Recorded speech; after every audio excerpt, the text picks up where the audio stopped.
Northern Michigan, welcome to Northern Focus. Dr. Bryan Shumaker from McLaren Northern Michigan in Petoskey. Dr. Shumaker is a urologist and wants to remind everybody, we have a lot of male listeners, and during this time of COVID, you may be reluctant to talk to a urologist. Maybe you're using the pandemic as an excuse, but it's an important topic, and we want our men to be safe and healthy. So first of all, welcome to Northern Focus, Dr. Shumaker. Well, thank you very much. Glad to be here. Maybe what are some of the signs of an enlarged prostate, something that they should be considerate about, and might be those symptoms that bring them to see you, a urologist, or ask some questions of a urologist? Well, that's a good question. And what typically happens is, in most men, as we get older, the prostate starts to grow. And this is benign enlargement. We're not talking about prostate cancer.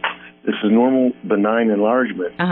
The prostate's like a little apple. The urine passage runs through the core, and as we get older, it begins to compress the urethra. The urine passes. And so what happens, you find your symptoms are a weak stream, dribbly, the stream is intermittent. You find you're getting a lot of urgency to get up at night. Maybe you're getting up a lot and very little comes out. The stream kind of starts and stops. And overall, you're not voiding like you used to.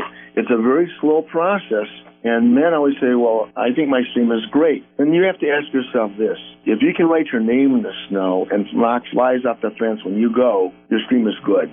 If it isn't like that, it's not so good anymore. The joys of manhood. Okay, so we'll use something from our childhood as a good yardstick of whether or not they're still in great urological health. So if they're noticing some of these symptoms or kind of an examination of their own present state, that's a good time to contact a urologist. Correct, especially if it gets to be bothersome. And the way you tell, it's really interfering with your lifestyle a little bit. It's time to get just checked. The workup is very easy. We basically do a physical exam, check the urine, and often we'll start you on medication, which is the first thing we do to see if that helps open the channel up and relieve the symptoms. The smallest change in the caliber of the urethra will really have a significant impact on how well you can urinate. The workup, again, is easy. There are a number of procedures that can be done if that doesn't work or you don't want to be on the medicine. In the old days, Roto-Rooter, Ring Job, but we still do them, but very infrequently because there are other minimally invasive procedures that we can do as an outpatient with almost no surgery at all. So is one of those newer treatments the Urolift? Yes, and Urolift is kind of unique because the other procedures that are minimally invasive, using steam or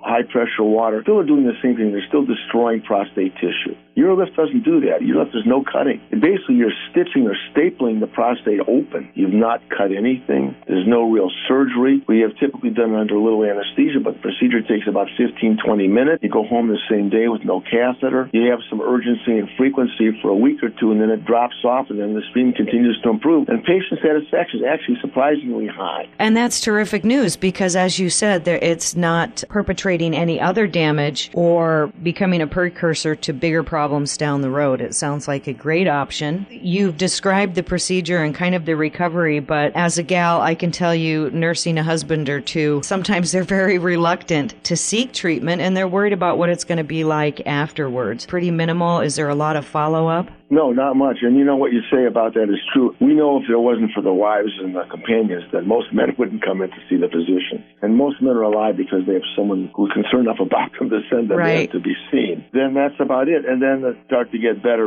relatively quickly after the second week. People are very, very satisfied with it as a rule. I think sometimes issues like this that are the result of aging, people are especially reluctant to address because they feel like there's no going back, it's only going to get worse, and I don't want to face what could potentially be coming in the future. But what you've described is something to make quality of life much better and actually prolong a healthy lifestyle. Exactly, and a good quality of lifestyle.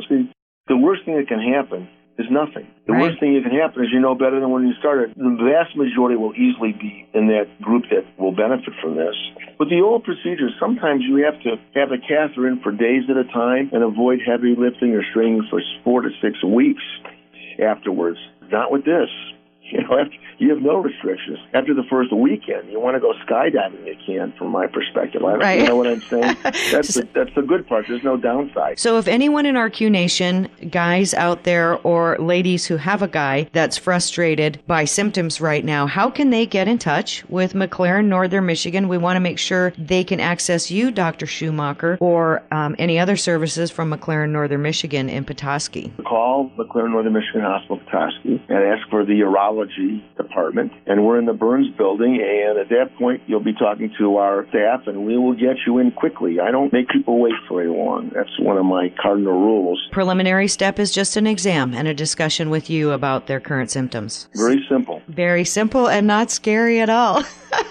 No, it's not, actually. And when people understand what you're doing, people are far more willing to listen to what you want to say and what they're going to do. One of the nice things about urology is that it's very mechanical. It isn't fancy stem cells or enzymes, a tube and a pipe, and that's the way it works. There's nothing that's odd or bizarre. It's very, very straightforward. And I bet you have a terrific bedside manner, because you're making me feel very comfortable about speaking to a urologist. So I appreciate that. Well, I try my best, and I'm always willing to go over stuff with people anyhow. Well, I'm going to remind everyone, this has been Dr. Shumaker from McLaren Northern Michigan Department of Urology, with some good news for guys out there who may be concerned about their prostate health. If you missed any portion of this interview, go to q100-fm.com. That's the website where you can re-listen to Dr. Shumaker from McLaren Northern Michigan. Dr. Shumaker, thank you so much for joining us. Well, thank you so much.